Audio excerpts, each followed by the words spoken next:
हमारे चैनल को सब्सक्राइब करें और बेल नोटिफिकेशन को जरूर दबाएं। ज्योतिष रतन केंद्र चैनल के हमारे सभी दर्शक गणों का आज के इस कार्यक्रम में बहुत बहुत हार्दिक स्वागत और अभिनंदन। मैं हूं साथियों आचार्य पंडित सर्वदानंद शर्मा और मेरी ओर से आप सभी को बहुत बहुत प्यार भरा नमस्कार। साथियों, आज के इस कार्यक्रम में जो हम चर्चा करेंगे आपके साथ वो है उसका विषय गुप्त नवरात्रि।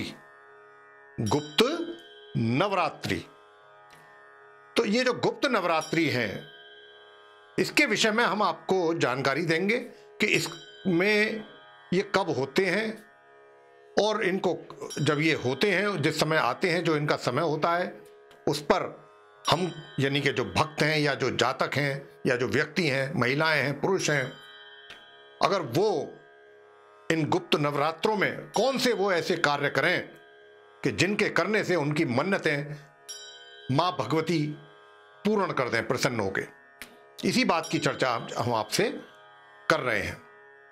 तो आप की जानकारी के लिए हम ये सब्जेक्ट लेकर के आए हैं, तो आप इसको ध्यान से सुनिए पूरे वीडियो को। तो देखिए प्रिय साथियों, आज हम जानेंगे कि गुप्त नवरात्र इस माह कब से आरंभ हो रहे हैं और इनकी क्या मान्यता है। घट स्थापना का शुभ मुहूर्त क्या है तथा इन नवरात्रों में कौन सी 10 देवी माताओं की पूजा की जाती है और इन नवरात्रों में वो कौन से ऐसे अचूक उपाय हैं जिनके करने पर व्यक्ति को, अगर उसको स्वास्थ्य से संबंधित कोई समस्या है जीवन में, अपने रोजगार से संबंधित कोई समस्या है चल रही है जीवन में, या फिर विवाह से संबंधित समस्या है, या संतान नहीं हो रही है, संतान को लेकर के समस्याएं बनी हुई हैं, या कर्ज के तले दबे हुए हैं, इन जैसी समस्याओं से कैसे आपको मुक्ति मिल सकती है, कैसे आपको छुटकारा मिल सकता है, यही चीज गुप्त नवरात्रि में आपको बताएंगे, इनके उपाय, अचूक उपाय। तो ये बहुत सुनहरा अवसर है उन व्यक्तियों के लिए जो ऐसे किसी परेशानी से जूझ रहे हैं अपने जीवन में, कि अगर वो हमारे बताए गए सरल उपायों को करेंगे इन गुप्त नवरात्रों में, तो निश्चित रूप से मां भगवती प्रसन्न होकर के उनकी मनोकामना निश्चित रूप से पूर्ण करेंगी। ऐसी हमारे शास्त्रों में भी मान्यता है। तो आज हम इस विषय में आपके साथ पूरे विस्तार से चर्चा कर रहे हैं। हिंदू धर्म में गुप्त नवरात्रि का विशेष महत्व होता है साथियों। गुप्त नवरात्रि में सात्विक और तांत्रिक पूजा भी की जाती है। हमारे हिंदू पंचांग के अनुसार आषाढ़ मास के शुक्ल पक्ष की प्रतिपदा से आषाढ़ मास के गुप्त नवरात्रि आरंभ होते हैं। इस वर्ष गुप्त नवरात्रि 11 जुलाई दिन रविवार से आरंभ हो रहे हैं, जो कि 18 जुलाई 2021 दिन रविवार को समाप्त होंगे। एक वर्ष में कुल 4 बार नवरात्रि आते हैं, जिसमें चैत्र के नवरात्रे, शरदीय नवरात्रे और इसके अतिरिक्त माघ और आषाढ़ मास में भी नवरात्रे आते हैं। और माघ और आषाढ़ में आने वाले नवरात्रों को गुप्त नवरात्रों की नाम से हम जानते हैं। धार्मिक मान्यताओं के अनुसार गुप्त नवरात्रि तंत्र मंत्र को सिद्ध करने वाली माना जाता है। कहा यह भी जाता है कि गुप्त नवरात्रि में तांत्रिक महाविद्याओं को भी सिद्ध करने के लिए मां भगवती की उपासना की जाती है। और गुप्त नवरात्रि में वो कौन सी 10 देवी माताएं हैं जिनकी पूजा पूरे विधि विधान के साथ इन गुप्त नवरात्रों में की जाती है, और वो हैं माता कालिके देवी, माता तारा देवी, माता त्रिपुर सुंदरी, माता भुवनेश्वरी जी, और माता छिन्नमस्ता, और माता त्रिपुर भैरवी, मां धूमावती जी, और माता बगलामुखी जी, माता मातंगी जी, और माता कमला देवी जी। इनकी पूजा, ये 10 माताएं हैं, इनकी पूजा गुप्त नवरात्रों में की जाती है। अब ये गुप्त नवरात्रे, जैसा मैंने कहा कि 11 जुलाई 2021 को शुरू होंगे और 18 जुलाई 2021 को इनका समापन होगा। तो अब घट स्थापना का शुभ मुहूर्त क्या है? आषाढ़ मास के गुप्त नवरात्रों के लिए घट स्थापना 11 जुलाई 2021 दिन रविवार को किया जाएगा। घट स्थापना के लिए सुबह 5:31 से लेकर सुबह 7:47 तक का ये बहुत ही शुभ समय है घट स्थापना के लिए। और घट स्थापना की जो कुल अवधि रहेगी वो 2 घंटा और 16 मिनट की है। अभिजीत मुहूर्त, घट स्थापना का जो अभिजीत मुहूर्त है सुबह 11:59 से दोपहर 12:54 तक रहने वाला है। प्रतिपदा तिथि जो है वैसे तो 10 जुलाई को सुबह 7:47 से आरंभ होगी, जो कि 11 जुलाई को सुबह 7:47 तक रहेगी। गुप्त नवरात्रि में प्रयोग आने वाली वो कौन सी सामग्री है जो हम माता की पूजा के लिए जिन पूजा की सामग्रियों का हमको आवश्यकता होती है वो मैं आपको बता देता हूं कि जब आप पूजा करें मां भगवती जी का गुप्त नवरात्रों में तो वो कौन कौन सी सामग्रियां हैं जिनके द्वारा आपको माता रानी का पूजन करना है। तो मां दुर्गा की प्रतिमा हो या उनका चित्र हो, सिंदूर, केसर, कपूर, जौ, धूप, वस्त्र, लाल वस्त्र, दर्पण, शीशा जिसमें चेहरा देखते हैं, कंघी, कंगन, चूड़ियां, सुगंधित तेल, बंधनवार, आम के पत्तों का बंधनवार, लाल पुष्प, दुर्वा घास, मेहंदी, बिंदी, साबुत सुपारी, हल्दी की गांठ और पिसी हुई हल्दी, साथ में पटरा, एक आसन, चौकी, रोली, मौली और पुष्पहार, फूलों का हार, बेलपत्र, कमलगट्टा, जौ बदनवार, दीपक, दीप बत्ती, नैवेद्य, शहद, शक्कर, पंचमेवा, जायफल, जावित्री, नारियल, आसन, रेत जिसके ऊपर वो आपने कलश रखना है, मिट्टी, पान, लौंग, इलायची और कलश मिट्टी या पीतल का, या तो मिट्टी का कलश हो या पीतल का, और हवन की सामग्री। पूजन के लिए थाली होनी चाहिए, श्वेत वस्त्र, दूध, दही, ऋतुफल, सरसों सफेद वाली और पीली तथा गंगा जल। इतना सामग्री जो है वो पूजा के लिए होनी चाहिए। पूजा कैसे करें, माता की पूजा कैसे करनी है? उत्तर दिशा की ओर मुख करके पीले आसन पर बैठ जाइए तथा अपने सामने तेल के 9 दीपक जला लीजिए। ये दीपक साधना काल तक जलते रहने चाहिए। दीपक के सामने लाल चावलों को लाल रंग से रंग लें और उनकी ढेरी बना लें एक छोटी सी, और फिर उस ढेरी पर एक श्री यंत्र रख करके उसका कुमकुम, फूल, धूप तथा दीप से पूजन आरंभ करें तथा अंतिम दिन नवरात्रि के नवमी के दिन हवन करके पूजा को संपन्न करना है। इस प्रकार होगा पूजन। और अब आपको हम बताते हैं कि जिन व्यक्तियों के जीवन में ये विशेष समस्याएं आ रही हैं 5 प्रकार की, ये उनके लिए बहुत स्वर्णिम अवसर होगा कि वो माता को प्रसन्न करें ये जो गुप्त नवरात्रि है 11 जुलाई से, और अपनी मनोकामनाएं पूर्ण माता के द्वारा उनकी होनी है। मां भगवती उनकी मनोकामना पूर्ण रूप से पूर्ण करेंगी। लेकिन आपको पूरे विधान से, पूरी श्रद्धा के साथ उनकी पूजा करनी है। पूजा का मैंने विधान बता दिया, विधि बता दी, सामग्री बता दी। अब आपको वो कौन सी समस्या के लिए किस प्रकार माता को प्रसन्न करना है ये मैं आपसे अब बताने जा रहा हूं। इन गुप्त नवरात्रियों के दौरान विवाह, नौकरी, कर्ज से मुक्ति, जैसा मैंने कहा भी था अभी, खराब सेहत का रहना तथा संतान की प्राप्ति के लिए वो कौन से अचूक उपाय करने हैं आपने, जिनके करने पर माता आपसे प्रसन्न होकर आपकी सारी मनोकामनाएं पूर्ण करें। तो सबसे पहले लेते हैं संतान प्राप्ति के लिए।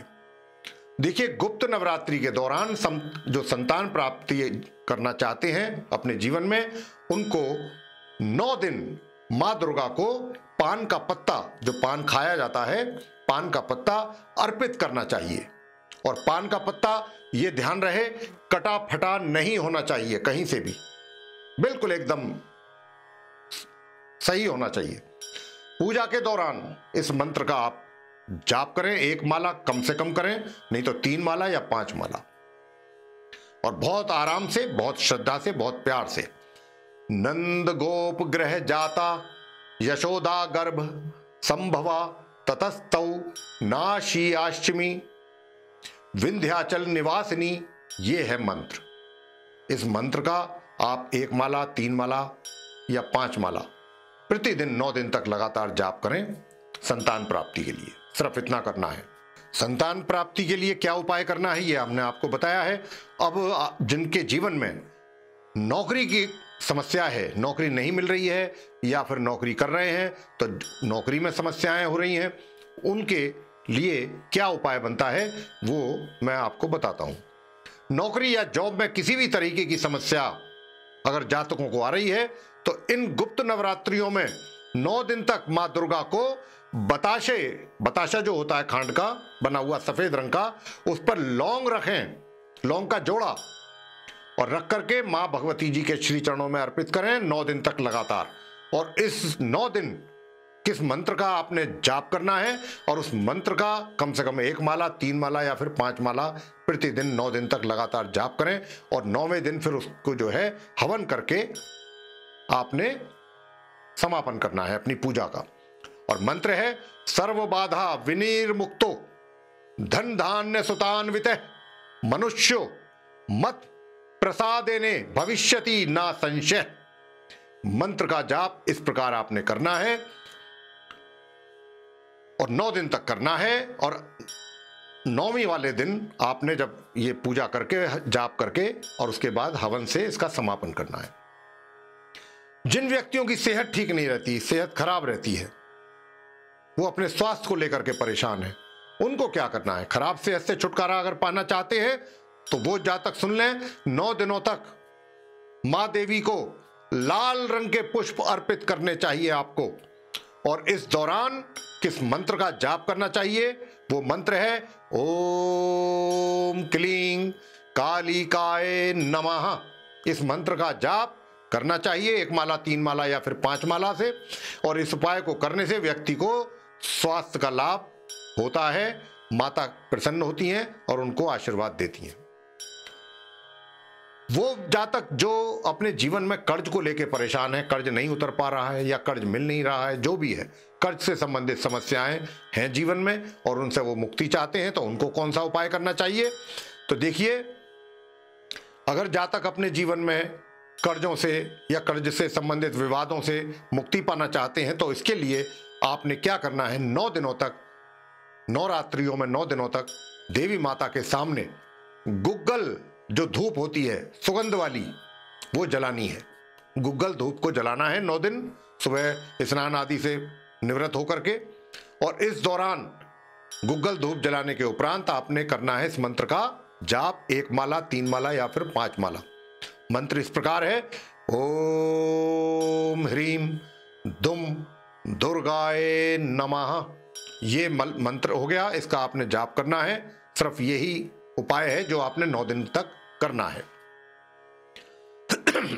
विवाह के लिए जो जातक परेशान है, उनका विवाह नहीं हो रहा, या फिर विवाहित व्यक्ति हैं, महिला हो या पुरुष, अपने वैवाहिक जीवन में वो सुखी नहीं है और वो सुख देखना चाहते हैं, तो माता की कृपा कैसे प्राप्त होगी, कैसे, कौन सा उपाय करें, ये हम आपको बता रहे हैं। कि देखिए, विवाह में किसी भी प्रकार की कोई बाधा है, समस्या है, तो आपने क्या करना है? पूरे 9 दिन पीले फूलों की माला को मां भगवती जी के श्री चरणों में अर्पित करें और इस दौरान इस मंत्र का जाप करें 1 माला, 3 माला या फिर 5 माला, जितना भी आप कर सकते हैं प्रातःकाल स्नान से निवृत्त होके। कात्यायनी महामाये महायोगिन्य धीश्वरी नंद गोप सुतम देवी पति में कुकु ते नमः। फिर एक बार दोबारा मंत्र का उच्चारण करते हैं। कात्यायनी महामाये महायोगिन यधीश्वरी नंद गोप सुतम देवी पति में कुकु ते नमः। यह है मंत्र, इसका जाप करें। आपको जिन मंत्रों का जाप करने के लिए बताया गया है उन्हीं मंत्रों की कम से कम, जैसा कि मैंने कहा, 1 माला या 3 माला या 5 माला अगर करेंगे तो मां भगवती जी अवश्य ही प्रसन्न होंगी और आपको आपकी मनोकामना पूर्ण करेंगी। इसके अतिरिक्त यदि गुप्त नवरात्रियों के दौरान 9 के 9 दिन प्रतिदिन अगर आप मां दुर्गा सप्तशती जी का पाठ करते हैं तो देवी मां प्रसन्न होकर भी व्यक्ति की सभी मनोकामनाएं पूर्ण करती हैं। ऐसा भी हमारे शास्त्रों में कथन है। तो साथियों, ये गुप्त नवरात्रि जो आ रहे हैं 11 जुलाई, उसके विषय में ये चर्चा थी और विशेष रूप से उन व्यक्तियों के लिए कि जो अपने जीवन में भिन्न भिन्न प्रकार की समस्याओं से जूझ रहे हैं कि उनको कौन से वो उपाय करें, किस प्रकार माता को वो प्रसन्न करके अपनी मनोकामनाएं पूर्ण कर सकते हैं। तो ये हमने बहुत छोटे छोटे उपाय उनको बताए हैं। आप इस सुनहरे अवसर का लाभ प्राप्त करें और 11 जुलाई जो आ रही है इसका इंतजार करें। और जैसे ही हमने जो चीज बताई है, पूजा की विधि बताई है, जिस प्रकार वो सब इकट्ठा करें सामग्री और उसी विधि विधान के साथ पूजा मां की संपन्न करें। और 9वीं वाले दिन जैसा मैंने कहा कि हवन करके पूजा का समापन करें। और घट स्थापना का हमने शुभ मुहूर्त आपको बताया है, उसमें ही आपने घट स्थापना करके अपनी पूजा का श्री गणेश करना है।